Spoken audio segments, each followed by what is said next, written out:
Lately I've been thinking about this life and how it brought me here. Staring at this man in the mirror, I see him often. He'll wipe my tears. Only if you knew what I was going through. Only if you walked it in my shoes. Certain things don't like to talk about, but I'll always remember. The chaos in my mind turned my heart out in November. I'm surrounded by too many doors, not sure which way I entered. But I'm rocking with my loved ones, let you know that front and center. Found out my skin's tough as leather, I can storm through any weather. Addiction was the hardest battle I ever. Welcome to the Message is Hope podcast, where the hope stands for hearing other people's experience. My name is Adam. My name is Mike, and before I introduce our guest for today, I wanted to mention that we have a Gmail that you can reach out to if you have somebody that has a good message that you think might be good on the show, or if you just need to reach out to somebody for some resources. So our Gmail is themessageishopepodcast@gmail.com.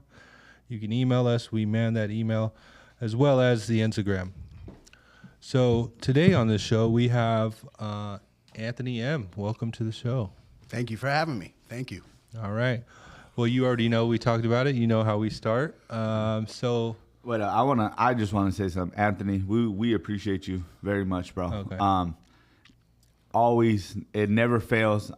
Yesterday, or the day before yesterday, when I put the podcast to promote it on Facebook, it almost seemed like not even seconds, and it was already reposted by Anthony.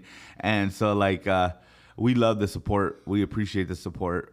We know that you're like a avid listener to our 100%. podcast, and so we just want to thank you for sharing. You know, a lot of times, being supportive doesn't mean like you have to pay, doesn't mean you have to buy anything, doesn't mean you have to Definitely do anything, but just share. Right. You know what I'm saying? Subscribe, let people know, and I think that you have been a big source of that. So we just want to say that, you know, the Message of Hope podcast, really appreciate you for doing that, bro. Okay, well, since you did that, let me get into my first thing, too, is you and I, we don't speak on a regular basis. Right. But you need to know that you've spoken into my life. I will quote you verbatim. Okay. It was in a meeting in Redlands where you shared every single time that it came between choosing drugs and my children, I chose drugs every single time.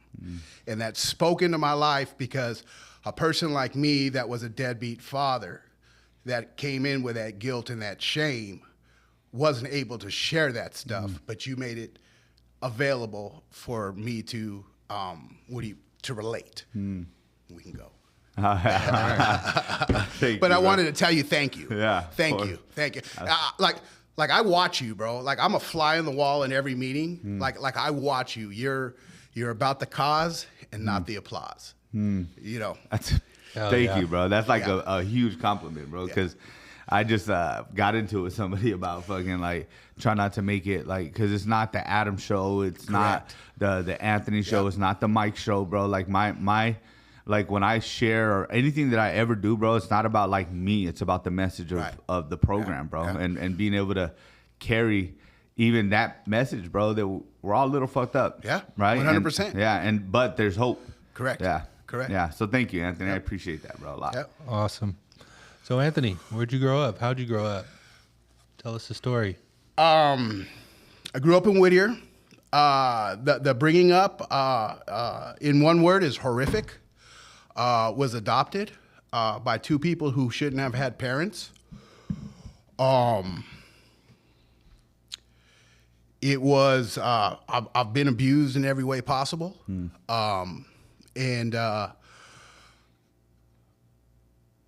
in one word, horrific. By fourth grade, I remember the summer between fourth grade going into fifth grade, I'd already attempted suicide. Wow. So anything that a 10-year-old boy wants to commit suicide, you think about that stuff. And we don't talk about that stuff. No. I don't talk a lot about this stuff of where I've been because I've made it through.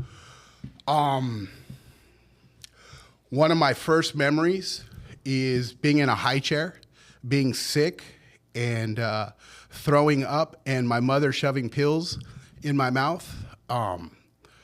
My mother was probably the most narcissistic woman you'll ever meet, ever, and she died that way. My My father was a good man. On the outside, everything looked beautiful. You know, we looked like a perfect, good family.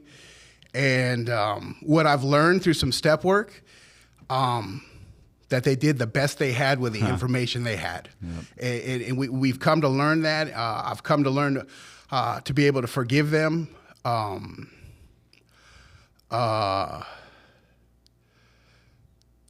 You know, so what, you know, I used to, violence was, the only violence in the house was me and my father from a very young age. From a very young age, it went from spankings to belts to fists.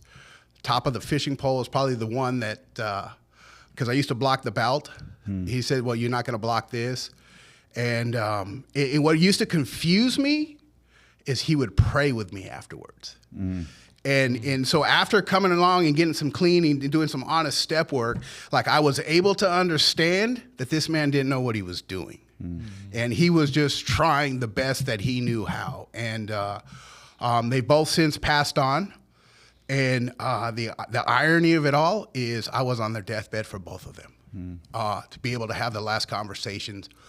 My father was a week before he passed away. I went and saw him. And I got to go there and to tell him that I love him, that I forgive him. And the funny thing is, he pointed to his ear and he said, I can't, you know, telling me he couldn't hear me. And I just put up the I love you sign and he chuckled. And that was good enough for me. My mother, who just passed away within the last year, I went and saw her. She was in hospice, and she was supposed to be in hospice just for the weekend. And she was supposed to come back home. And I went there, and it was an experience, man. You know, she said my name. And that meant something to me, because she never really called me by my name. And I told her, just go home. And she, you know, this is kind of crazy stuff, man. Like, this is my experience, and it happened, and she was just screaming, I hear your father. I hear your father. I said, Mom, go to him. Like, go to him. Like, one thing about my parents, like my dad worshiped my mother. Like, that is one thing that he did. He worked, like, whatever she said goes. She was one of us. She's about, you know, in our literature, it talks about that little old lady that lies to the doctor. Yeah. That was her. She just caught a case 5 years ago, you know, for shoplifting. And you know, and it was kind of funny, but you know, it was those things. And as I grew up, like, so I mentioned that I was adopted. Like, she was horrible with the words. Like, I was a son of a bitch, literally. My mother was a whore. You wouldn't understand because you're not blood. You know, you're fat, you smell, you're old. So I never had an opportunity to be a child. Like, I just never did. And so, like, you know what I was talking about with you, with how you were sharing about how you put drugs before your kids, which I ended up doing. I heard this guy, Brandon, sharing at a speaker jam about 3 years ago. And he was talking about how he was yelling at his toddler daughter, and a light bulb came on. And he said, I'm yelling at her like I expect her to be an adult. And the light bulb came on me like I never had, like I was always expected to be an adult. And not only did that happen, but I grew up to have children that I expected them to be an adult. And I don't take any excuses for any of my behavior, the things that I've done. Like, I've been a deadbeat father. Like, I understand that. And one thing about our program, man, like our children are not promised. And I really hate that when I hear people, hey, you're going to get your kids back. Like, I've seen mothers in this program that never got their kids back, man. And but one thing I've learned is that no matter how old we get, our children still need us. Right. And the last thing I'll say, I guess, on this issue is when you're talking about mothers, your mother just passed. Yeah. And I know that was painful for you. And I've seen big homies in this room talk about a mother's love. And when I hear that, there's a little emptiness in me because I'll never know what that was, you know, because she didn't have the capability of it. And I understand that today, you know. Yeah, so that, you know, I mean, that's how it went down. I was molested by our neighbor, who was a young lady who just graduated high school. She was our babysitter,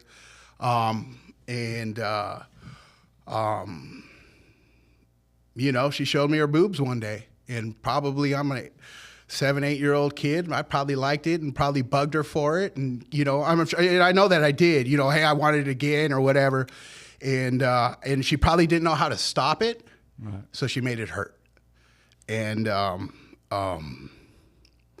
I remember that. I remember the smell. You know what I mean? Like, there's just, those are some things that I remember.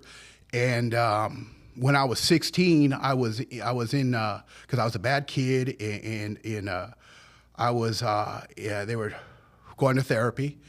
And this is back when they said, you know, tell us whatever you want. It's safe here. Like, no one's, we're not going to say anything. And so I finally came out with that, and then I found out what a mandated reporter was that day. And so this is years later. So now this lady's a nurse, and she's a prominent, you know, and I'm 16 years old, and she denied everything, and I was the liar. And they believed her. And that is one of those moments in my life where I remember just the wind coming out and like, what purpose do I have? You know? So those are some things. I've had to hug this lady twice in the last few years. I saw her at my father's funeral. I saw her at my mother's funeral, and I just had to head up, shoulders back, and say, you know what, man, like, give her a hug. You know, like, she was young. You know, probably just a stupid thing that she did, you know, and it's just part of life. So, yeah, that's how that went up. I don't know what else you want to know. I mean, I think that's just the core things of molded who I am. Go ahead. Oh, I was just going to ask, you know, what comes from that trauma usually is acting out. When did that really start for you? From day one. From day I one. was constantly in trouble. School, at home, everything. Trouble. Yeah, I was constantly. I was constantly in trouble. So it got to the point to where I'm gonna get, like, we had a system. Like, Mondays I'd get 5. Tuesdays it would go up to 6 or 7. You know, it got to the point I didn't care anymore. You know, I'm gonna get in trouble anyways. And so, I mean, when you say 5 and 6, what is SWATs, okay. It depends what it was at that time. Okay. At that time, so it didn't bother me anymore. My mother would instigate it, and then I would get the whoopings, and then this is kind of brought me up into some of the things that I have to deal with today. She would come back after me and say, "Oh, I'm so sorry, Mio. Yeah. I'm so sorry." And I'm thinking, like, you're the one, you know, that you know, so kind of push this thing. And so, so I'm pretty sure I shared about this on the podcast before, but like, when stuff like that happens, like when your dad beats you and then prays, right? It does something with the relationship with God, right? When you get beat and then your mom comes to you and she says, "I'm so sorry," it does something with relationships, right? Because when my mom used to hit me, right, and then she would come to me and cry and tell me how much she loved me, right, that did something for me, right? Without me even realizing it, I wasn't able to recognize it until I got into step work, but I correlated violence, hurt, with love, right? So, like, I could smack you, you could smack me, you could hit me with whatever's in the household. As long as you tell me that you love me afterwards and that you were sorry, then we're okay. 100%. You know what I'm saying? And and I think a lot of people, like, this is a message for anybody out there, right? Because people get it twisted and they think that, well, it already happened. Like, it's done. Like, I don't have to I don't need to talk about this stuff. I don't need to process this stuff. I don't have to like get over this stuff. Like it's already done. I'm a grown adult, a man, a woman, whatever it is, and we could just leave it in the past. But I've learned that in order for me to move forward, I had to process that, right? I had to come to terms with my mom did the best she could with what she knew. My dad did the best he could with what he knew. You know what I'm saying? In order for me to move on with my life, bro. Correct. Yeah. So that's one of the biggest regrets. So I finally decided to stay at age 47. So I have some stepchildren that want absolutely nothing to do with me, and I get it. I understand, and they don't have a program to So through doing some step work, like I understand that I did the best that I could with the information that I had, and that I had horrible misinformation from misinformed people. Yep. I've learned to forgive the things that I've done, but I don't forget the things that I've done. And that is, let me tell you, that is the main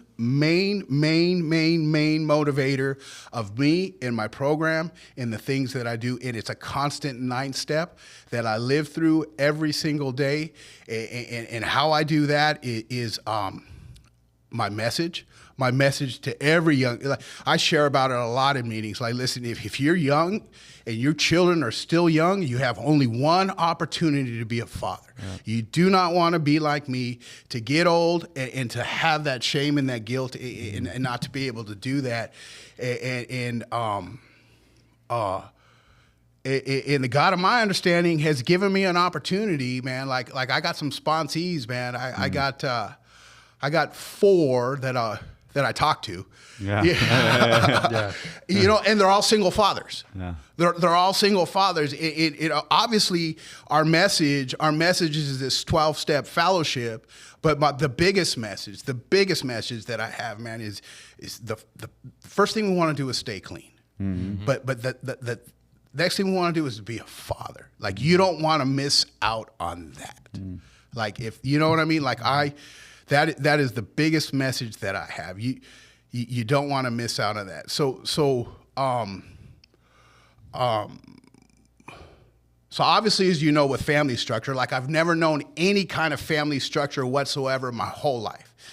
Never. And the current relationship that I'm in, like I've been with this woman for 5, I guess we were probably about 3.5 years, and then we took a little bit of a break. We both had different relationships, and one of the best experiences I've had, in the sense of learning experiences, and I'm not talking about the relationship, but I dated somebody outside of our area. Shout out to the Gold Coast, Ventura area. So I was from here and I was going down over there. And what I've learned through this process, bro, is like, we're like-minded people, right? And so we're with like-minded people. Well, when we get out of our comfort zone, like our like-minded, we have the same defects as well. And to be able to expose something like that, and don't get me wrong, like we need those people, like we need those, like, shine that dude, but we're going to love him, but we're going to give him a cup of coffee anyway. Cause because we all have that, right. You know what I mean? We all have the differences, man. Like but the reason why I mentioned that is because, this lady that I was with, and we weren't together a long time, but I developed a relationship with her son. And this kid, he's a 25-year-old kid, father of 3. His wife has just survived cancer. And I don't understand why it happened, how it happened, or the way that it happened, man. But this is something that it was a gift that God gave me. It was the only time in my life I've ever felt family. And shout out to Monty. you're a good kid, man. You know you are, man. Like I'm watching this young man, like I've prayed with this young man, like I've had conversations with this young man, and this dude's an old school throwback, man. Like he's turning wrenches, like he has his, you know, he has his wife, you know, is taking care of the children. Like he's just out there doing whatever he can to make sure his kids are taken care of. And like I watch this young man, like I see the frustrations, and he has no clue what he's doing, but he's doing it, man. And to be able to give him that, you know, that little sense of, man, like, you know, we're never going to be enough, right. You know, and to be able to do that, man. And so, and I just came from seeing him. So his children are my grandchildren. My children don't have children yet. And that is one of the gifts of this program. So, yeah, that's all right, Anthony. So I wanted to get into like, you know, you were acting out right away, acting out all through school. When did drugs and alcohol come into the picture for you? 7th grade. Seventh grade. Seventh grade. I had a friend. So this is the 70s, bro. So I was the fat kid. You know what I mean? Yeah. I was the fat kid. Yeah, the only fat kid. Yeah. You know what I mean? It's just weird to think about it. Correct, Yeah. correct. So I was the fat kid. UFO, unidentified fat object, Goodyear, you know, fat ass, you know, all those names. Not only hearing it at school, but coming home to hearing it. Right. You know, and I remember the first time smoking some weed. I remember exactly where I was, man. I was sitting on this little motorcycle trailer, and I had a little thing right here, and I pretended I was switching gears, and I was still a little boy, you know. And I remember them making fun of me and laughing at me, and I remember that it didn't matter. It didn't bother me anymore. And then it became like we had all those little drug classes, and I couldn't wait. The little educational stuff, like I couldn't wait. I've never turned anything down. Yeah. You know, like it's just, it became, you know, that was going into 7th grade, I think it was. And then I made it to high school. I played football for my freshman year, and then I was ineligible, never went to school. You know, I mean, because I went. Of the weed? Yeah. Well, no. By the time I was ineligible, I mean, I was already dropping acid, doing coke. You know, it just whatever I can get my hands on. Man, I just wanted one more. I wanted to party every opportunity that I got, man. Right. So did you make it through high school? No. I made it through that. I made it through 3 years of showing up to breakfast, nutrition, and after school. Yeah. 3 different high schools, continuational school. And finally, my dad said, "Go get a job," and he knew I wasn't going to keep it. So I was. This is another, you know, trauma thing. So at during high school, my mother decided to start a daycare center, and I wasn't allowed to come home until after the kids were gone. So from 6 in the morning until 6 at night, you know, I wasn't allowed to come home until after 6 o'clock, but after 6 o'clock turns into 8 o'clock. So I was, you know, I wasn't allowed to be there.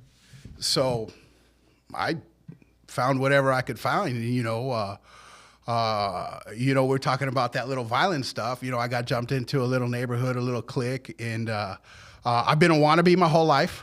You know, I've flown all kinds of flags and was never good at any of them. You know, but you're talking about, you guys are going to beat me up and tell me you love me and we're going to hang out. Yeah. Like, I'm good. Yeah. Like, you know what I mean? Like, like let's do this, you know? And so, that carried on, probably till, like I was just a dirty dope fiend from the gate, bro. Like from the gate. I wasn't one of those. I wasn't one of these hustlers trying to, I was burning, you know what I mean? I was looking over I used to like to look over my shoulder, bro. Like that was something for me. By 19, like I had nowhere to go. I had no kind of, no kind of hustle, like no kind of game, like no, I wasn't even trying to sell. I wasn't even trying to take an 8-ball and trying to sell a quarter, dog. You know what I mean? Like I was just trying to get loaded, and so I had nothing, and I had nowhere to go, and I ended up going into this Christian ministry that you know what program, and I did. That's in my inventory. I learned a few things. It gave me a conscience. It gave me a conscience. That's one thing that it did. And then it gave me. It gave me. How can I put it? Go out and make my money while I sit here and spend it. Attitude. It gave me, you know what I mean? Like we did a lot of fundraising, it gave me a lot of bitterness, man. like a lot of bitterness. But at the same time, man, like it fed some things in my life. Yeah. It fed some things in my life that I'm grateful for today. Yeah. So I did really well for there. That's where I learned some work ethic.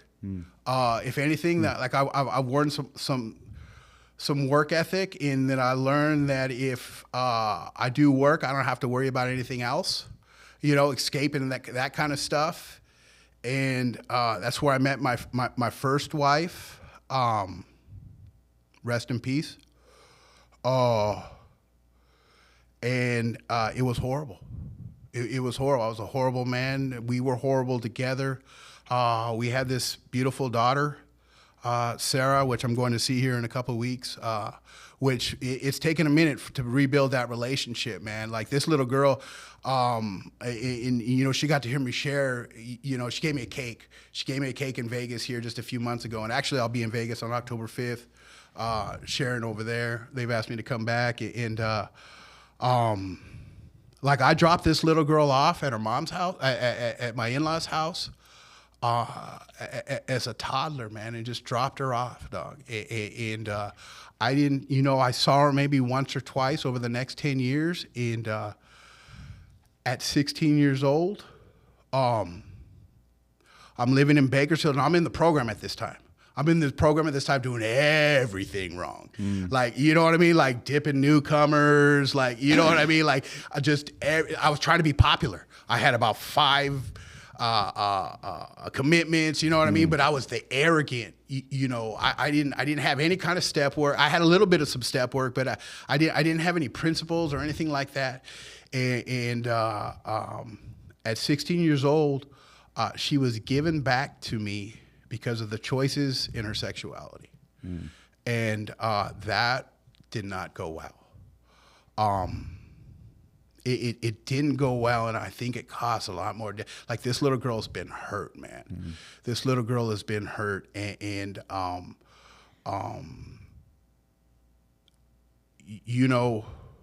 we were talking about that last relationship that I had in Ventura. This is actually, I guess, 2 years ago, because this week was just the celebration of, first of all, my daughter's 31st birthday. And then the next day we buried her mother, and so I guess about a year and a half ago. So I went through this relationship, and I don't know. You guys have been around. You know what it's like to have a breakup. Yeah. Hey, you know what I always say? Like, don't come to me for relationship advice because every single one of them hasn't worked. Yeah. But come to me for breakup advice because I'm your guy. Like, you know what I mean? Like I know how to get. But this last one here. I don't know what it is, but it's the first time in my life, man, like I took some time to be able to be good alone. And how that's helped me in the relationship and coming back. We'll get to Wendy here in a minute, man. That's like, look, let me finish with this thing. So, I'm hurting. I don't want to feel. And for us, I've learned now, not wanting to feel is wanting to get loaded. Yeah. And I remember exactly where I was, dog. I was on the corner of Broadway and Whittier Boulevard, and there she was. The chick with the backpack, kind of homeless, half homeless, the chick that needed me. Like, I used to swoop on them up. That was my favorite. You know what I mean? Like, let's go. And I saw her. At this time, I probably had 4.5, maybe 5 years clean. Like, it is the time that we're not exempt. Like, it was a time I was ready to make a U-turn, man. I was ready to go get her, and I knew how it's going to go down. She knew where to get it. I know how this thing goes. Like, I was ready to throw it all in. I didn't make the U-turn. 2 days later, so let me tell you about my relationship with my daughter. My relationship with my daughter is shout out to Alfredo, who was my first sponsor, man. Like we talked about, he's, you know, because I didn't have a relationship. He said, start texting her. So I would text her. And it happened the same way every time, man. Like, I would text her, and about 3 weeks later, same response. I'm sorry, Dad. I love you. I hope you're doing well. I thought I answered it. I did. It was the same thing. You know, it would be 3 weeks, you know, and then it became 2 weeks, and it became a week. And, you know, we just had a texting relationship. And so, mind you, I almost go get loaded. Like, this is the only time since I've been clean, this is the closest that I've ever gotten to getting loaded. Like, I was ready to give it all up. And it's 3 o'clock. I go to the gym in the morning, dude. It's 3 o'clock. I go in the morning, and it's 3 o'clock in the morning, and I have this long text from my daughter, just reaching out to me. She's never asked me for anything, just reaching out to me. It was an opportunity for me to be able to be there. And I was able to help her out in the way that I was able to help her out, man. All this happened because I didn't get loaded. Right. We talk about don't leave before the miracle happens. Like, that was the miracle that had happened. And so a month or two later, man, like, I'm laying in bed, and my sister knocks on my door, and she says, hey, it's the LA County Sheriff. And they were trying to reach my daughter, and her mother had passed away. She died from the disease, man, and she died homeless. And I was able to be there. I was able to talk to my daughter, to call my daughter, and to tell my daughter. And I watched this young lady, man, with her rock star friends come down from Vegas, put on a memorial for her mother. And I was able, she asked me to help give the eulogy or to speak. We call it a eulogy, but, at the memorial service. And I was able to be there. I was able to be present and available to suit up and to show up, man. Yeah. And what this has done, it has brought us together. We have what we have. And I'll take that any day of the year. So when I say your children still need you, and I'm so forever grateful to Alfredo, man, for telling me, man, just make those test pens, just to do the footwork and to let God sort it out, and to be able to do that.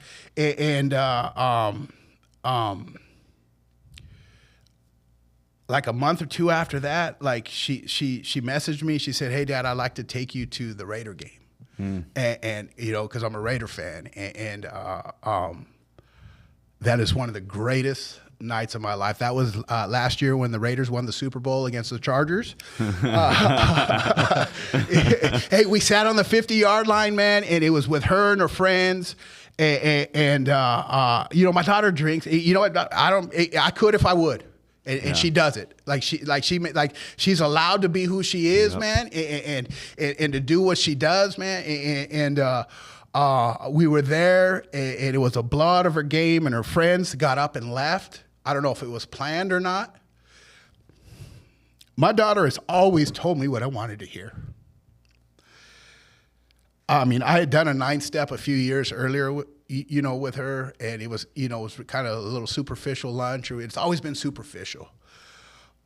But I'm sitting on the 50-yard line of this game, and my daughter's sitting over here, and she's looking at me, and she's talking to me, and she told me how much she loved me, and she appreciated me, that she forgave me, and that she was proud of me, and it was the first time in my life I believed what she was telling me. And that is a gift from this program. And so I share about those things when I talk about be ready for when your kids are available, like that. Like, she owes me nothing. Like she owes me nothing. And one of the greatest experiences, so we left the Raider game, and they make you walk out. There's not really parking over there because it's Vegas. You know what I mean? And so they block it off a certain way. So we got to go meet some friends like 1.5 miles away. But they make you go all the way around. So one of her friends hollers at this dude driving this little cart with a bicycle. Dude's got calves this big. Yeah. And she said, hey, how much to get us to such and such street? Dude, it's like 1.5 miles away, bro. He says, $100.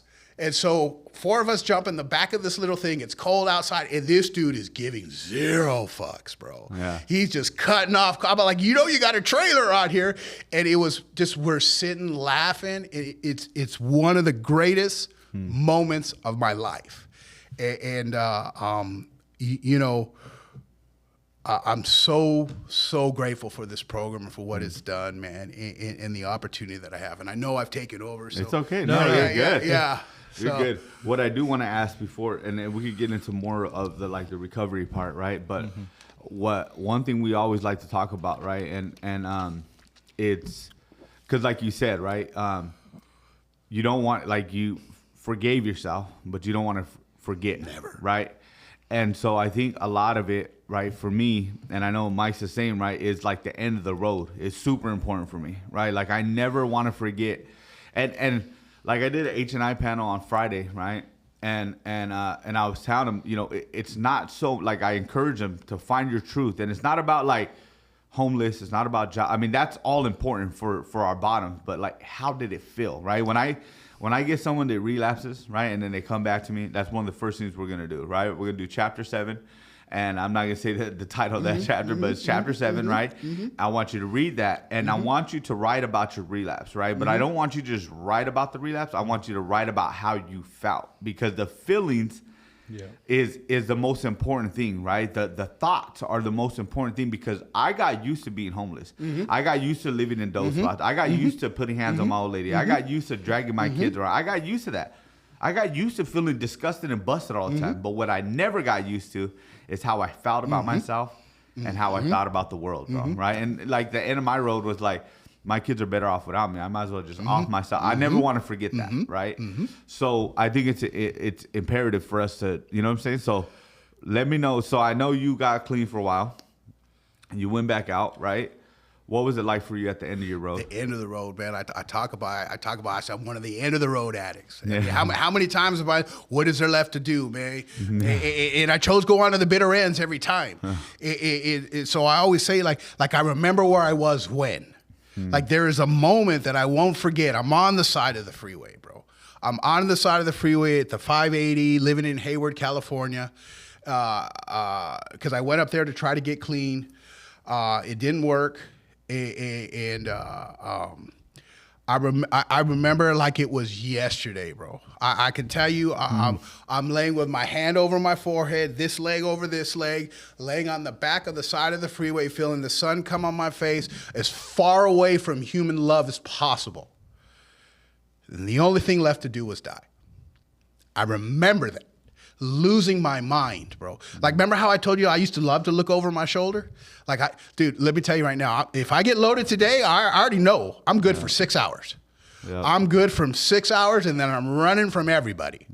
Yep. Paranoid, scared, my mind is just completely is gone. I go into straight psychosis. Me too. And I remember where I was when that happened, and I want to piggyback on this because I remember where I was when I was sitting in a Saturday night meeting in Hollywood, California, and it was a candlelight meeting, and I don't know her name. I don't know who she is. It was a candlelight meeting. She didn't want to be there. You know how they say it. Man, I was trying to find an excuse to not be here tonight. Yeah. And she shared this horrific story, bro. Horrific story. And I'm listening, and she says, you want to know how I'm able to talk about it so freely? She says, because it's like a person that's standing over there. I've worked the 12 steps of this program. And it's like somebody completely different. I don't know about you, man, but I didn't want to be who I was when I got here. I believed her. and I answered the questions, man. Like, I did some step work. And that woman, I don't know who you are, but you saved my life that night. And not only did you save my life, you're speaking into other people's life, because my life's not mine anymore. It's just not. Like, my sponsor let me know, like we're in charge. There's two things we're not in charge of, is our first breath and our last breath. And everything else in between, man, like whatever I can do to be present and available today. And that only came through step work, bro. Yeah. Like, I am a believer. But so I just picked up a sponsee on Friday night, and he's in treatment right now. And I ask him all that question. Why are you in treatment? What was that moment that made you decide to come to treatment? You know, what is that first of all, we put ourselves here. We brought ourselves here. But what is it and I tell this to newcomers, man, and I don't mean to be mean, but I hope, I really, really, really hope you are hurting. Yeah. You know what I mean? I hope you are devastated right now. I hope you are desperate, man. Yeah. I don't know why it took that long. I mean, the biggest regret I have, I wish I could have got this thing so I wouldn't cause the damage that I've caused.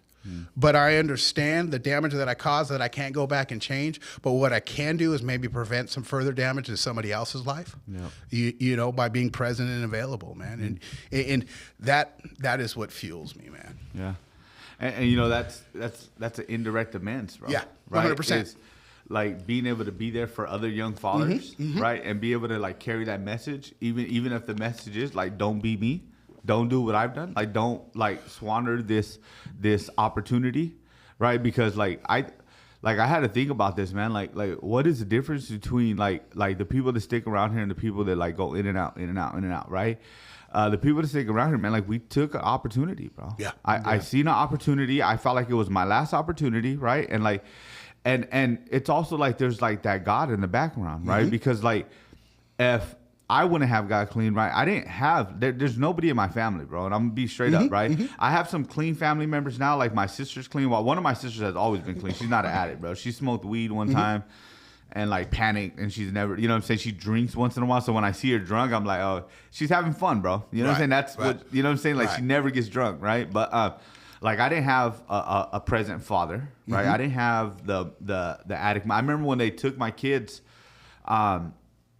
not to say, well, when CPS stepped in my life the first time, the worker was sounding like, no, you cannot take these kids. If we take the kids, which they didn't at that time, right? If we take these kids, they have to go to foster care because you know that they're getting high and you're not doing nothing about it. They didn't know that she was getting high with us, but they knew that she knew we were getting high, and there's nothing, you know what I'm saying? So when I think about that, even my oldest daughter is 20. She's the only one that understands, she seen me. She got clean. I got clean when she was 10. So she seen me fucked off. She seen how weird I was. She seen me put hands on her mom. She remembers being taken, right? And she'll bring it to the light sometimes. She'll be like, man,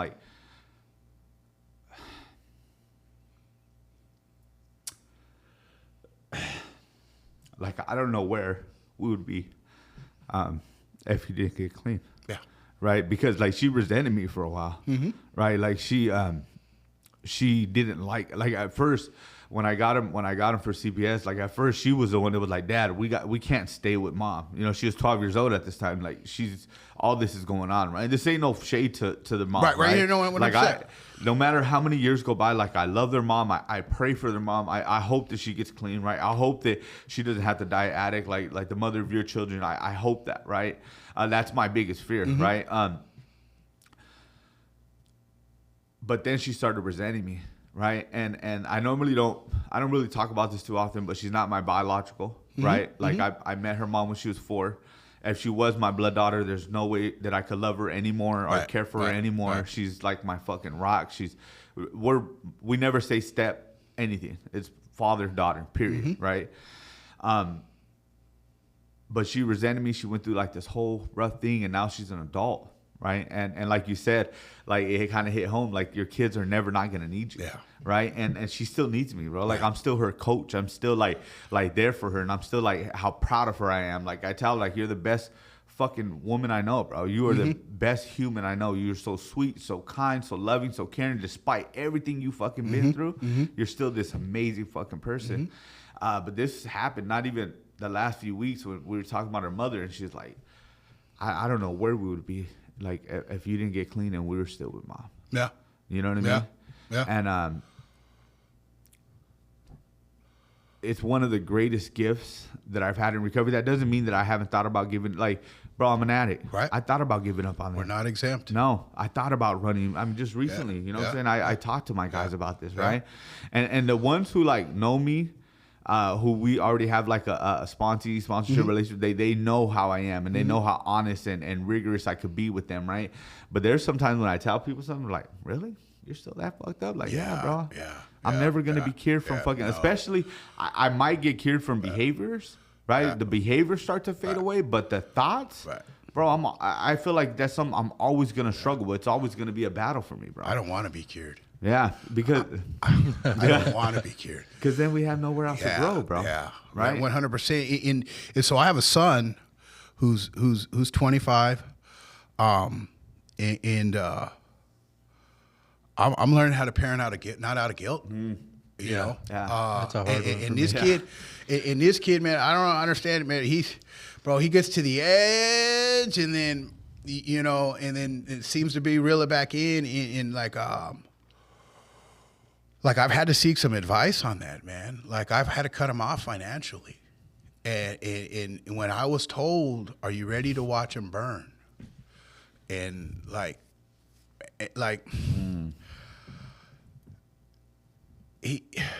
he's 25, dog, and he's nowhere near nothing. Like he's doing really well compared to what I was doing, man. He's just a little bit irresponsible here and there, and he's a good kid, man. He's one of us.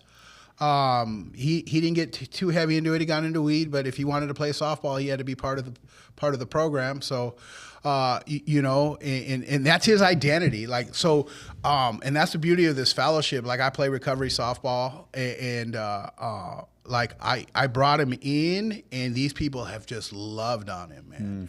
You know, and they've watched him, and I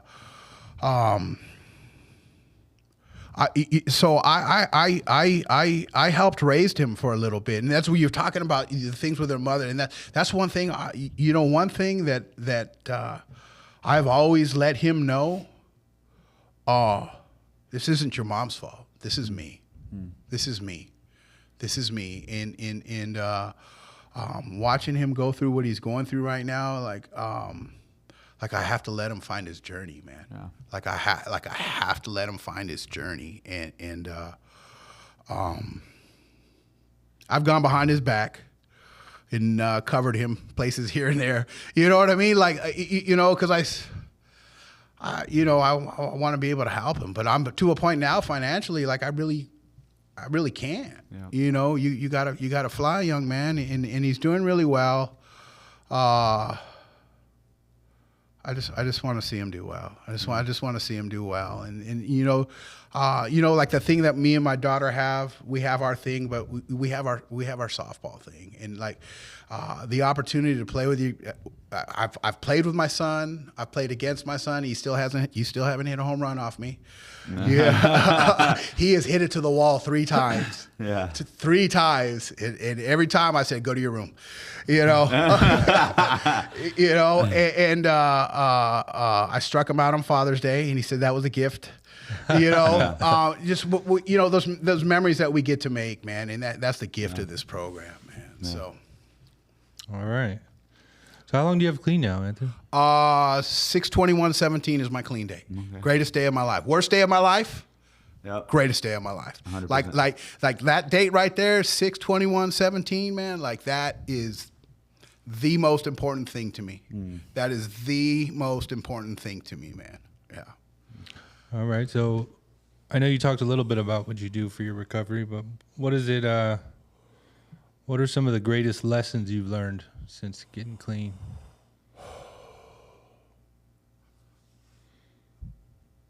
I learned that narcissists don't know they're narcissists. I had no clue. I had no clue to the pain I was putting on people. I had absolutely no clue. With that being said, man, like I've learned how to love in this process, like what love is. Like I told you, I had no family dynamics, man. None. I had no clue how whatsoever what love was. Nothing. I created 2 horrible families out of that, and I was the one. You know, when they just wanted a father, they just wanted people I should have loved and protected, and I had absolutely no clue. No clue what to do, and I caused harm and pain, and I can't make that up. I can't. But what we've already talked about it, man. What I can do today is be different, and that is what fuels me, man.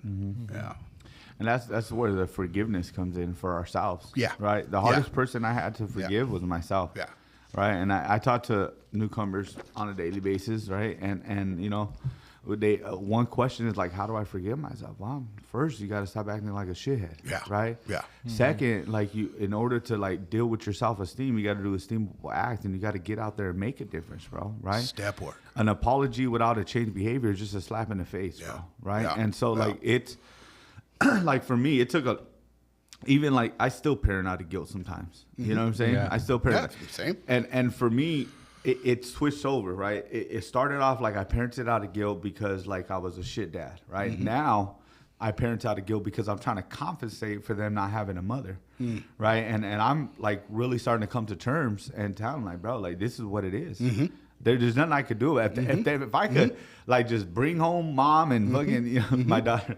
I'm gonna say this a little fucked up, but I was like, we could bring her home, we could shower her, you know what I'm saying, like feed her. And my daughter was like, Dad, she's not a dog. I was like, well, I'm just saying, like, you know what I'm saying, I would do that in a heartbeat. If you could, if I could, right, and like, and so, but for me, like the best way to like stop living in guilt and stop living in shame, right? Because guilt is healthy, right? If I smack someone in the mouth. If I cheat on my girl, if I, steal, like I should feel guilty. Correct. Right? Guilt says I did a bad thing. Correct. Right? Shame is the dangerous feeling. Shame is that deep-rooted feeling where it's not I did a bad thing, I am a bad thing. And the only way it stays shameful if we don't change our behavior. 100%. If we don't change our behavior. So this is what so I used to suffer from what I think you think. Me too. I do a little bit. I do a little like I don't want to be one of them dudes that wants to stink in. I got haters. Like, hey, look, I try to live my life to have no haters. Yeah. You know what I mean? Like, first of all, I'm 54. That's impossible. You know what I mean? You know, so I mean, so like, look, like, first of all, I'm not trying to be popular in this program. Either. I just try to be present, available at the local meeting that I go to the guys that I have, to this little thing, and then I let God decide wherever He wants to take me. But learning, like, I'm comfortable in my own skin because I know what I've done. I know I can't change it. I know I'm not that man anymore. But what I've learned is your opinion. See, there used to be there's what I've learned about our defects. It's a thin line between a defect and an asset, man, in the sense of I used to think that I don't care what you think about me because I'm being arrogant, to your opinion of me is none of my business. And it's not going to change what I do. Like, you're welcome to follow me and to see what I do and who I am. Like, I try to live I just try to live my life above board, man. Like, that's and I'm not always, that doesn't happen. I got moments, I got moments, especially on the softball field, but I'm really trying to change that. And, you were talking about, what I've learned through this process, the things that I've learned, man, I want to get back to, I learned how to love, man. Like, I learned how to love. Like, I'm talking about that it's not easy. Learning to do the things that I don't want to do. Like, I'm so I didn't want to do a 4-step when I first did a 4-step, but our literature says, and I'm not verbatim on it, but it talks about take a look at it for what it was, see it, and turn from it and do some different things, you know, basically paraphrasing that stuff, man. And I'm learning to have a healthy relationship. And check this out, bro. We are in the rooms. I want somebody in the rooms, man. Like I've learned, like I talked about that moment of learning how to be okay with myself and being comfortable. And all I did was jump into the program and to be of service and to do what you guys told me to do. And it was, you know, it was an escape for me. But we talk about change without permission around here. Like I didn't realize what it was actually doing for me in my life, man. And so it allows me to come back to this lady that I've been with.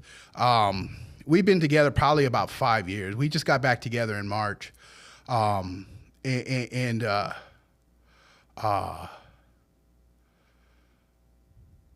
So I met her. I'm going to tell you how I met her, dog. Like it's one of those little stories, man. Like it was in a movie, dog. Like so, I was going to go to college because I wanted to save the world when I had 90 days clean, and then I found out they're broke in college, and I had a Class A license, and I said I'm going back to work. So I didn't, and I don't like schoolwork.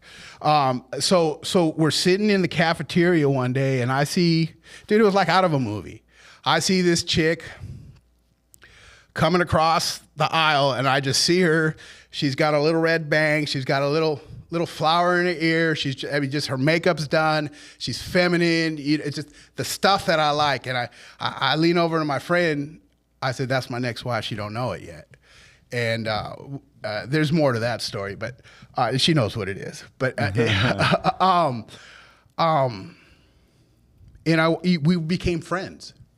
We became friends, man, and like I said, I had like 90 days, if that, and after a year clean, we just started hanging out, and we got together, and if toxic is if the definition of toxic relationship, it's us in the dictionary, man, like, you know what I mean, like neither of us knew. Go check her podcast out, Wendy. It's on there. Yeah. She'll tell you. You know what I mean? She'll tell you who she was and what it was, and that's the beauty of this fellowship. Dog. Like recovery is an active change. Right. That's one thing about that's one thing about this woman here, man. Like.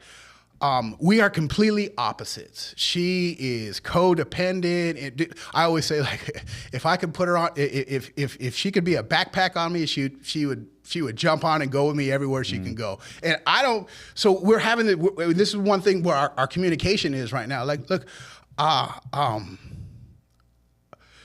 like we don't go for a week. Like we see each other on the weekends. Like if she misses me every day. Mm-hmm. I'm confident and secure in our relationship. Like, you know what I mean? I don't miss her the way she miss, and that's okay because that's who I am. We're learning this kind of stuff right now.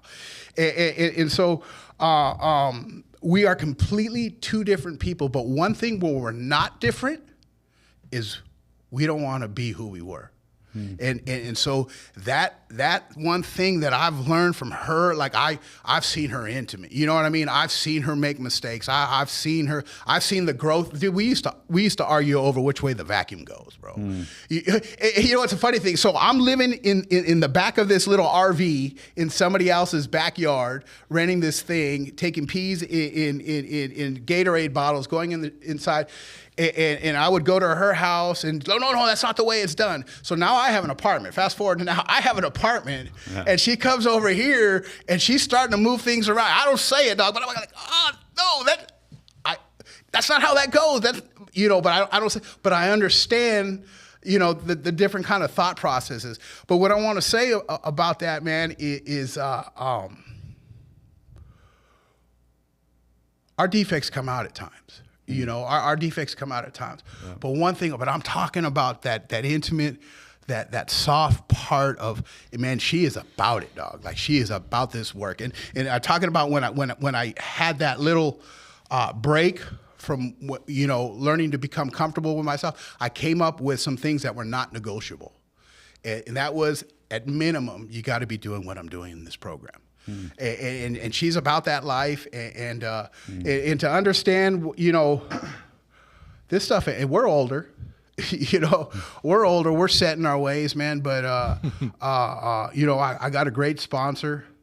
I'm not a public display of affection guy. You know how I always share about narcissists aren't narcissists, and I was sharing about that in H&I panel one time, and saying, you know, I'm not love. It bothers me because I feel like she's settling. You know, because I'm not. Hey, you're beautiful every 5 minutes. I love you. You know, and my sponsor says, you know how you say narcissists aren't narcissists? Stop sharing about that negative stuff that you don't love, because cuddlers don't know they're cuddlers. And I literally just turned around and got in my car and left. But that has changed my life because I try to do the things that I don't want to do today. You know what I mean? And you know what? I've only been better for it every time.